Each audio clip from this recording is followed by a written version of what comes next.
Tubuh, jiwa, dan roh. Apa pengertian tubuh, jiwa, dan roh? Apakah jiwa dan roh orang berdosa tidak akan mati?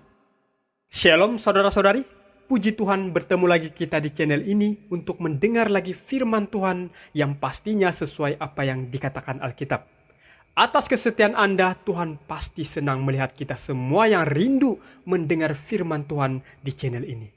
Saya doakan saudara-saudari semua selalu dalam keadaan yang baik dan sehat, tentunya atas pertolongan dari Tuhan Yesus. Amin.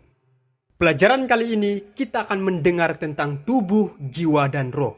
Oleh itu jangan kemana-mana dan jangan ada yang skip karena kita akan mengetahui jawabannya bila mana kita terus fokus akan pembahasan ini. Yang pastinya sesuai apa yang Alkitab katakan. Karena Alkitab merupakan standar pendidikan orang Kristen sebagai rujukan utama.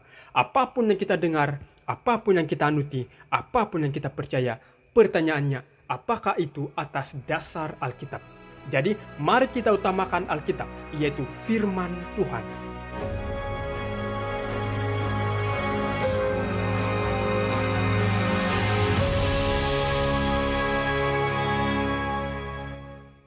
Sebelum kita bahas, bagi kita yang belum mendengar penjelasan tentang apa yang terjadi waktu seseorang mati, kemana roh orang yang sudah meninggal?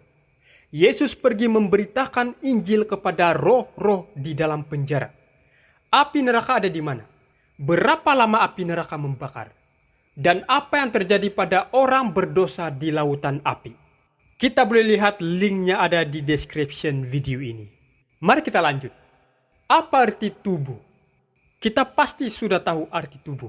Kalau menurut Kamus Besar Bahasa Indonesia, tubuh berarti keseluruhan jasad manusia atau binatang yang kelihatan dari bagian ujung kaki sampai ujung rambut.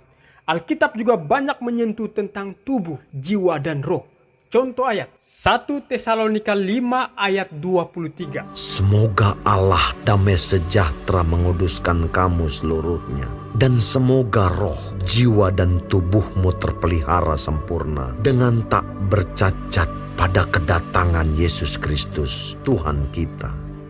Menurut David Yonggi Chu, dalam bukunya yang berjudul Dimensi Keempat memberikan penjelasan bahwa tubuh manusia terdapat 3 bahagian. 1.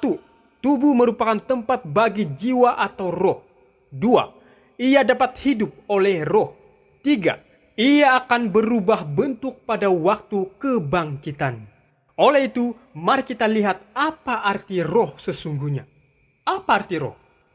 Tubuh tanpa roh adalah mati. Artinya, tubuh tanpa nafas hidup adalah mati. Sebab seperti tubuh tanpa roh adalah mati, demikian jugalah iman tanpa perbuatan-perbuatan adalah mati. Kata Ayub, roh Allah atau nafas yang dikaruniakan Tuhan masih di dalam lubang hidungku. Selama nafasku masih ada padaku, dan roh Allah masih di dalam lubang hidungku, maka bibirku sungguh-sungguh tidak akan mengucapkan kecurangan, dan lidahku tidak akan melahirkan tipu daya.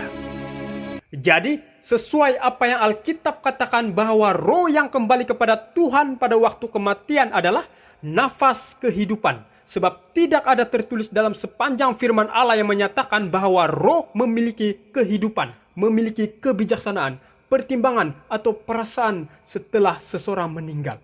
Sekali lagi, roh adalah nafas hidup dan tidak ada lagi pengertian lain.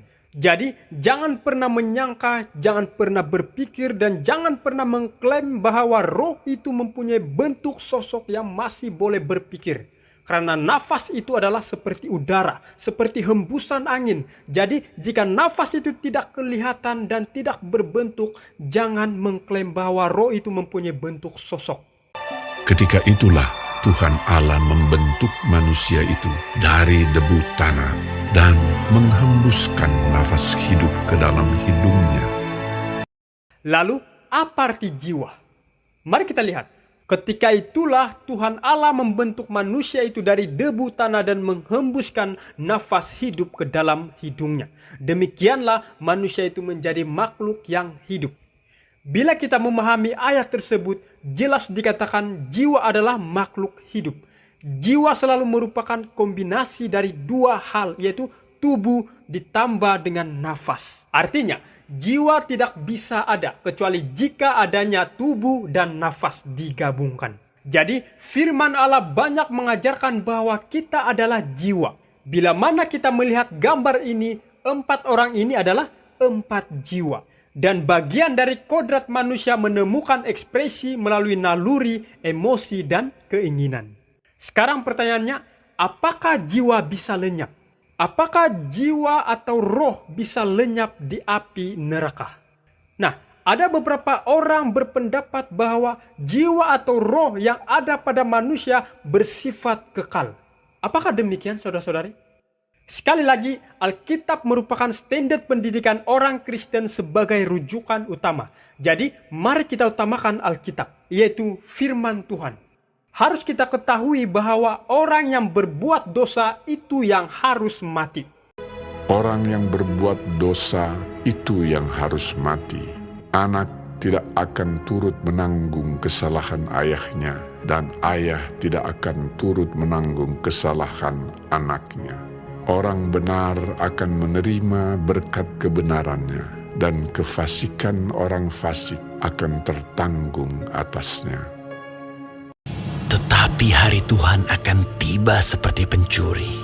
Pada hari itu langit akan lenyap dengan gemuruh yang dahsyat, dan unsur-unsur dunia akan hangus dalam nyala api, dan bumi dan segala yang ada di atasnya akan hilang lenyap.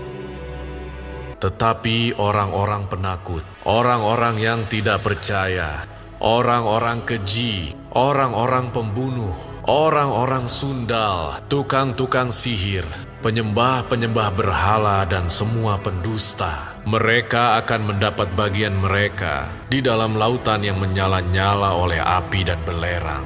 Inilah kematian yang kedua.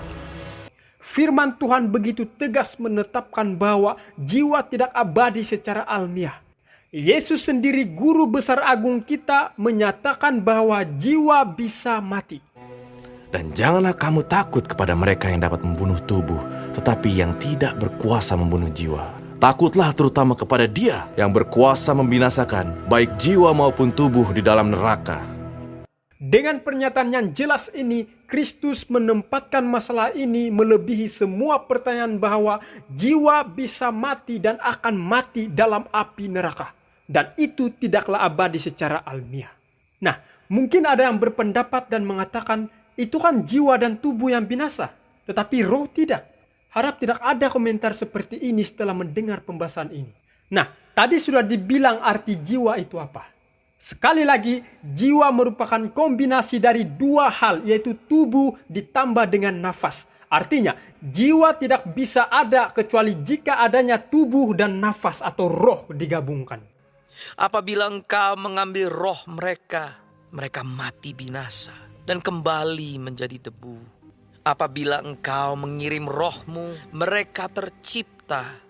Jadi ketika Yesus mengatakan takutlah terutama kepada Dia yang berkuasa membinasakan baik jiwa maupun tubuh di dalam neraka, itu sudah merangkumi baik tubuh, jiwa maupun roh.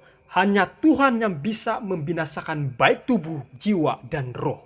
Bahkan Kamus Besar Bahasa Indonesia yang dipercayakan juga mengatakan bahwa jiwa adalah satu roh manusia yang ada di dalam tubuh dan menyebabkan seseorang hidup.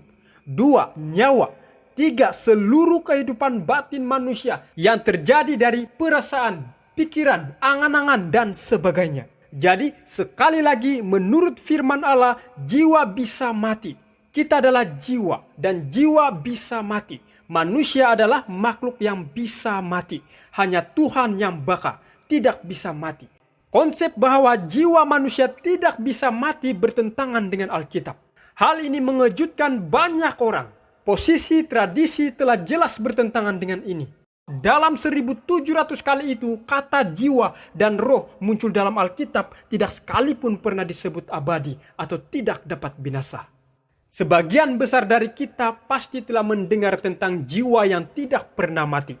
dari masa awal masa kanak-kanak kita, baik itu pengaruh dari kepercayaan nenek moyang kita dahulu maupun pengaruh dari cerita-cerita anime dan sebagainya. Namun satu hal yang pasti, itu tidak berasal dari kitab suci.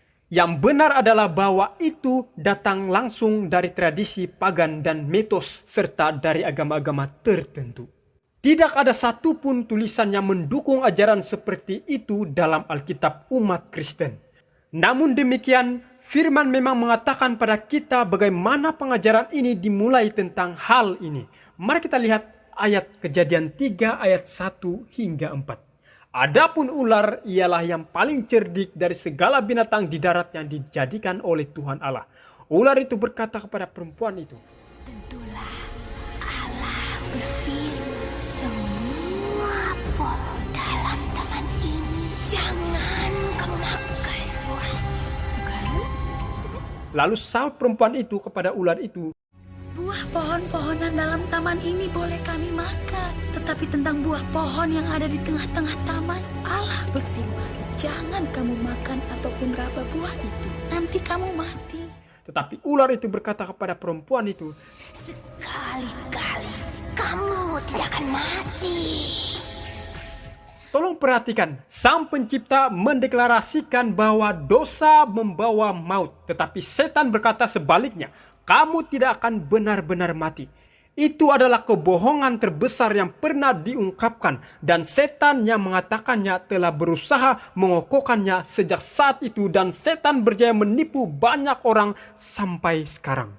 Namun jika ada yang tetap berkeras dengan mengatakan jiwa atau roh tidak bisa mati, tetap kekal abadi walaupun di dalam neraka yang terbakar, jangan sampai menyebarkan sebuah penyataan palsu. Jangan buat setan tersenyum ketika ajaran yang dia sudah katakan kepada Hawa telah tertanam dalam pikiran kita.